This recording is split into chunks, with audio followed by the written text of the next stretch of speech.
आज हम लोग कवर करेंगे chapter number 2, motion in a straight line.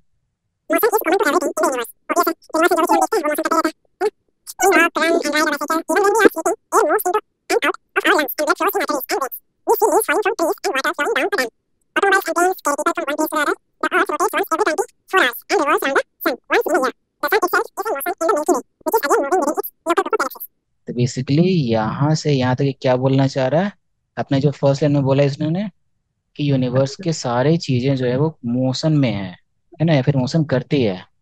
Next para, motion is change in position of an object with time. तो ये यहाँ पे मोशन का डेफिनेशन दिया है। What is motion? Motion is a change in position of object with time. That is कोई भी object, अगर हम इस डेफिनेशन को लाइन बाय लाइन लें, तो कोई भी ऑब्जेक्ट है हमारे पास, सपोज वो ऑब्जेक्ट जो है वो चेंज हो रहा है। सपोज यहाँ से यहाँ आया इन पोजीशन, मतलब उसका पोजीशन पहले यहाँ पे था, अब उसका पोजीशन यहाँ पे आ गया। Of an object with time, और ये टाइम के रिस्पेक्ट में चेंज हुआ है ना। How does the position change with time? ठीक है, ये तो हमने कर लिया, समझ लिया। बट होता कैसे है ये? In this chapter we shall learn how to describe motion.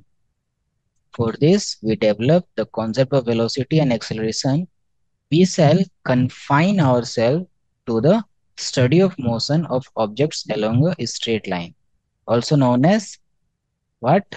Linear motion. तो बेसिकली यहाँ पे क्या बोलना चाह रहे हैं कि इस चैप्टर में हम लोग क्या पढ़ेंगे कि हम मोशन को किस तरह से डिस्क्राइब करेंगे, है ना, ये हम सीखेंगे और पढ़ेंगे भी।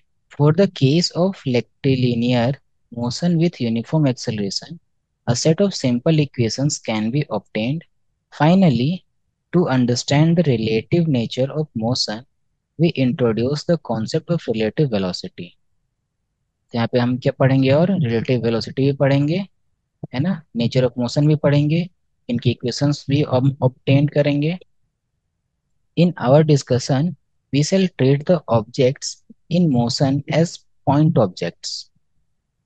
एंड इस चैप्टर में जो भी हम डिस्कस करेंगे, है ना, तो हम उसे कैसे ट्रीट करना होगा? Objects in motion as point objects. तो जो भी ऑब्जेक्ट मोशन में होंगे हम उसे किस तरह से ट्रीट करेंगे? पॉइंट ऑब्जेक्ट की तरह ट्रीट करेंगे।